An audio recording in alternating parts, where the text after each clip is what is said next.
Bonjour à tous et bienvenue à ce nouveau Good Morning Market. Nous sommes le jeudi 17 octobre 2019 et la séance de la veille fut une séance à l'équilibre pour les indices européens.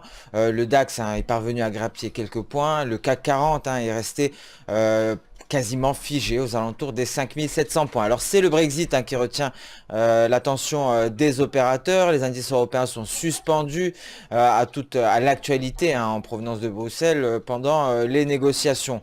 Aux États-Unis, donc, les indices sont accusés d'un léger repli. Des données inquiétantes viennent confirmer les craintes concernant une contagion des faiblesses du secteur manufacturier à l'ensemble de l'économie américaine, ce qui a mis sous silence les bons résultats de Bank of America. Alors aujourd'hui, encore une fois en Europe, c'est le Brexit qui devrait rester dans tous les esprits. Tôt ce matin, nous avons appris que le DUP, le parti d'Irlande du Nord, a rejeté donc les propositions de Boris Johnson. Donc effectivement, les chances d'un accord se réduisent d'heure en heure et les opérateurs sont dans l'attente d'une réponse claire. Y aura-t-il un accord ou non? Alors nous allons passer sans plus tarder au calendrier économique du jour. Alors nous avons d'ores et déjà pris connaissance des ventes de détail au Royaume-Uni à 10h30 et l'après-midi c'est une salve de publication en provenance des États-Unis qui devrait rythmer la séance, notamment la séance américaine. En Europe, je vous rappelle que les yeux seront rivés vers Bruxelles et que le Brexit devrait dominer et donc driver l'évolution des indices européens. Donc à partir de 14h30 aux États-Unis, nous prendrons connaissance des mises en chantier, des permis de construire et des inscriptions hebdomadaires au chômage. À 15h15, nous prendrons connaissance de la production industrielle et c'est une donnée qui sera attendue de pied ferme par les investisseurs car cette donnée pourrait confirmer les craintes des répercussions du conflit commercial sino-américain sur l'économie réelle. Donc à 17h, nous prendrons connaissance également des variations hebdomadaires des stocks de pétrole brut aux États-Unis. Donc volatilité attendue sur les pétroles, surtout au vu de la première estimation de l'API qui table pour une hausse des stocks plus prononcée que les anticipations, ce qui a pesé sur les cours du WTI et du Brent. Nous allons passer sans plus tarder sur la plateforme Xstation 5 et débuter cette analyse par une revue du dollar index. Le dollar index qui se replie et qui vient chercher actuellement son prochain support, qui est sur son prochain support et tente une sortie du nuage par le bas. Cela bien entendu se traduit par une hausse de l'euro-dollar. L'euro-dollar qui a finalement réussi à intégrer son nuage et qui progresse en territoire positif à l'intérieur même de son nuage en direction donc de sa prochaine résistance à 1,1110. Donc un euro-dollar qui confirme son rebond. L'euro-dollar était capé par la SSA de son nuage journalier. Alors c'est de l'histoire ancienne. À présent, l'euro-dollar est bel et bien à l'intérieur de son nuage et nous attendrons donc patiemment une sortie du nuage par le haut et donc un franchissement du niveau à 1,11,040, ce qui nous donnerait un signal d'achat bien entendu s'il y a une confirmation de la lagging span. Alors en données H4, l'euro-dollar est au-dessus de Tenkan et de Kijun au-dessus de son nuage également et se dirige tout droit vers sa prochaine résistance à 1,11,017, prochain obstacle que devrait rencontrer l'euro-dollar.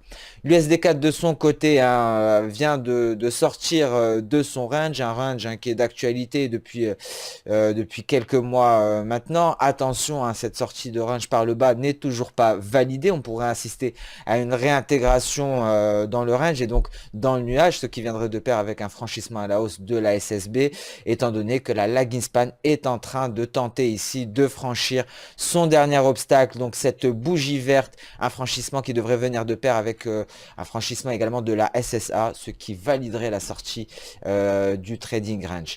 Si la lagging span refuse de franchir ces obstacles-là, nous devrions assister à une réintégration dans le range et on pourra aller chercher comme prochain objectif la Kijun en palier comme nous avons pu l'observer précédemment. Mais attention, avant cela, il y a une résistance à 1,32,240.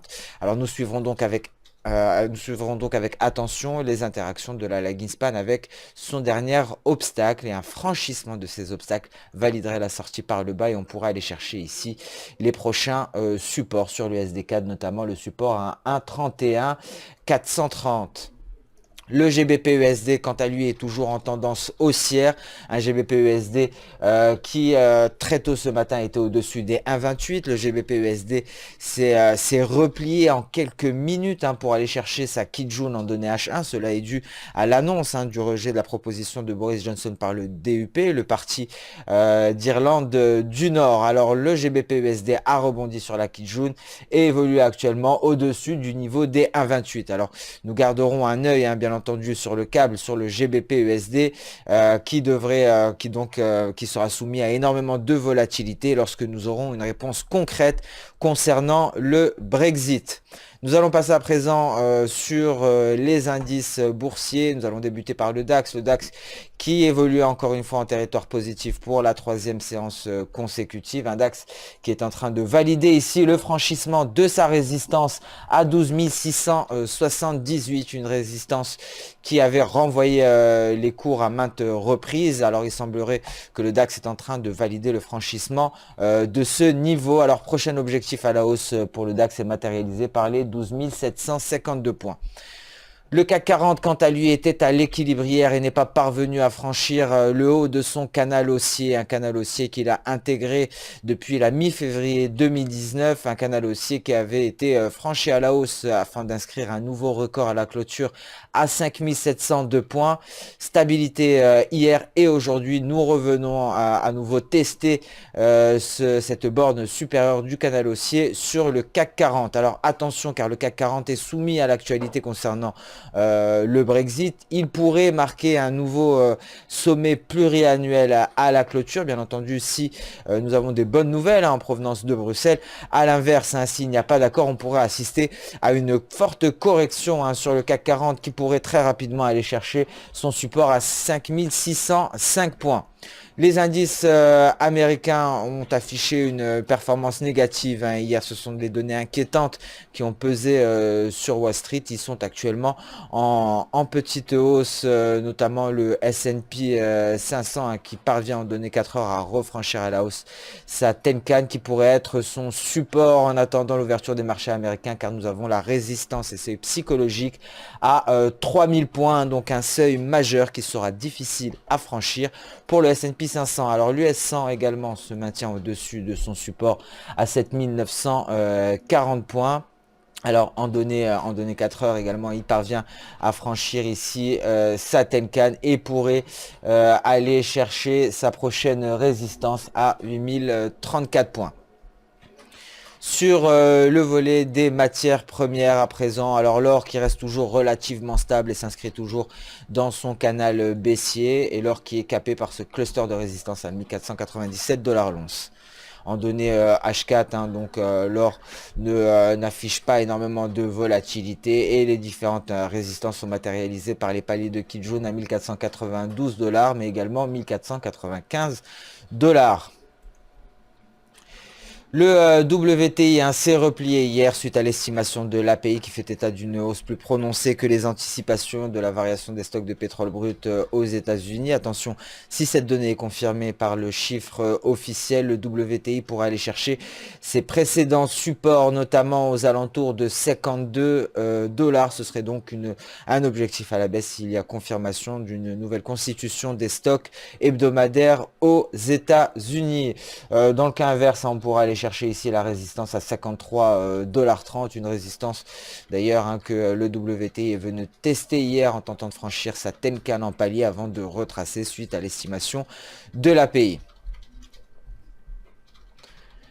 Alors ce Good Morning Market touche à sa fin. Je vous remercie d'avoir suivi avec attention. Je vous souhaite une excellente journée, une bonne séance de trading. Je vous donne rendez-vous dès demain pour un nouveau point marché.